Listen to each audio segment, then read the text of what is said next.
अस्सलाम वालेकुम नाज़रीन, मेहरान टीवी न्यूज़ में अवां भली कार माहिया फराशा सब खबे रह एक नज़र हेडलाइन ते। ईरान अमेरिका जंग ख़त्म करण लाइ सिफ़ारती कोशिशूं तेज़, चइनि मुस्लिम मुल्कनि जे परॾेही वज़ीरनि जो अहम इजलास अॼु इस्लामाबाद में थींदो। पाकिस्तान, सऊदी अरब, तुर्किया ऐं मिस्र जा परॾेही वज़ीर शामिल। जंग जे ख़ात्मे लाइ कोशिश ऐं विच ओभर जी सूरत-हाल ते गौर विचार कयो वेंदो। चइनी मुल्कनि जा परॾेही वज़ीर आज़म शहबाज शरीफ़ सां बि मुलाक़ात कंदा। ईरान पाकिस्तानी जहाज़नि खे हरम्स वारे लंघ मां गुज़रण जी इजाज़त ॾेई छॾी। नायब वज़ीर आज़म इसहाक़ डार चयो आहे त ईरान हरम्स वारे लंघ मां पाकिस्तान जे 20 जहाज़नि खे गुज़रण जी इजाज़त ॾिनी आहे। रोज़ाने पाकिस्तान जा 2 जहाज़ हरम्स वारे सामूंडी लंघ मां गुज़रंदा। पंहिंजे ट्वीट में इसहाक़ डार वधीक चयो आहे त ईरान तरफ़ां उहो तामीरी क़दम आहे जेको ख़िते में अमुन ऐं इस्तेहकाम खे हथी वठण में मददगार साबित थींदो।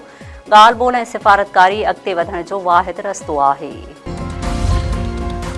अमेरिका तरफ़ां ईरान में ज़मीनी ऑपरेशन जी तयारी। अमरीकी अख़बार पंहिंजे रिपोर्ट में चयो आहे त पेंटागन ईरान में ज़मीनी कार्रवाई जी तयारी करे रहियो आहे। ज़मीनी ऑपरेशन महदूद नौयत जो हूंदो। रिपोर्ट में वधीक चयो वियो आहे त ज़मीनी ऑपरेशन में ख़ार पेट ते कब्ज़ो ऐं हरम्स जे सामूंडी इलाइक़नि में हमला शामिल आहिनि।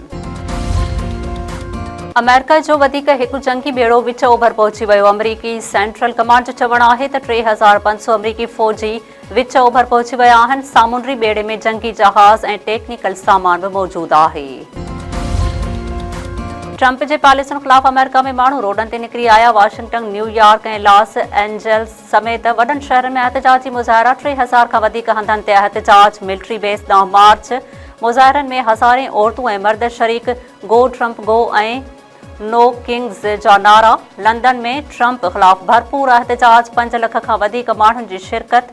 इसराइल में बि जंग जा मुख़ालिफ़ ऐं अमुन जा हामी माण्हू सरापा एहतजाज बणिजी रोडनि ते निकिरी आया।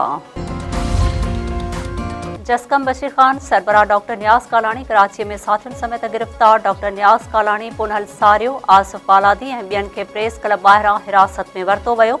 पार्टी अॻुवाणनि मूजिबि जस्कम बशीर ख़ान जी क़यादत कराची प्रेस क्लब में प्रेस कॉन्फ्रेंस करण लाइ आयल हुई। कणक जी ख़रीदारीअ लाइ सॼे सिंध में 109 ख़रीदारी मर्कज़ क़ाइमु। ख़ैरपुर ऐं ठटे ज़िलनि में सभ खां वधीक ख़रीदारी मर्कज़ क़ाइमु कया विया। बदीन में 5, घोटकीअ में 5, बेनज़ीराबाद में 4 ऐं हैदराबाद में 2 ख़रीदारी मर्कज़ क़ाइमु। ख़ुराक खाते मूजिबि दादूअ में 4 ऐं जैकबाबाद में 3 ख़रीदारी मर्कज़ क़ाइमु कया विया आहिनि। दोदापुर वेझो ॻोठ ते रॉकेट लॉन्चरनि सां हमिलो। नींगरी समेत 2 ॼणा मारिजी विया। ॻोठ मोहम्मद मलूक लहर मथां हथियारबंदनि हमिलो करे जदीद हथियारनि जा मुंहं खोले छॾिया। फायरिंग में सदाम हुसैन लहर ऐं नींगरी साजिदा लहर मौक़े ते क़तल। 1 ॼणो ज़ख़्मी। वाक़े ख़िलाफ़ वारस सरापा एहतजाज। मक़तूलनि जा लाश रखी धरणो। हैदराबाद में घर मां उमरकोट पासे पोरियत जो गलो कपियल लाश हथ। लतीफ़ाबाद 5 नंबर मां लाश मिलियो। सनाउल्ला तौर सुञाणप। पुलिस जो चवणु आहे त वाक़े जी हर रुख़ खां जांच कई पई वञे।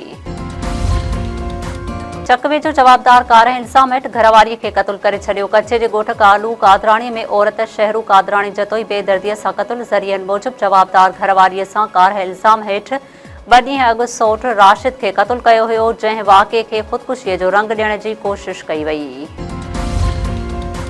अगड़ा वेझो ट्रैक्टर ट्रालर ऐं मोटरसाइकिल में टक्कर। पीरसन फोर्थ महरू वाहन लिंक रोड ते हादसो। 57 वरनि जो बहारो वासे दिलबर मरखड मौक़े ते फोत थी वियो। लाश ज़रूरी कार्रवाई बाद वारसनि हवाले। पुलिस ट्रैक्टर ट्रालर खे तहवील में वठी छॾियो।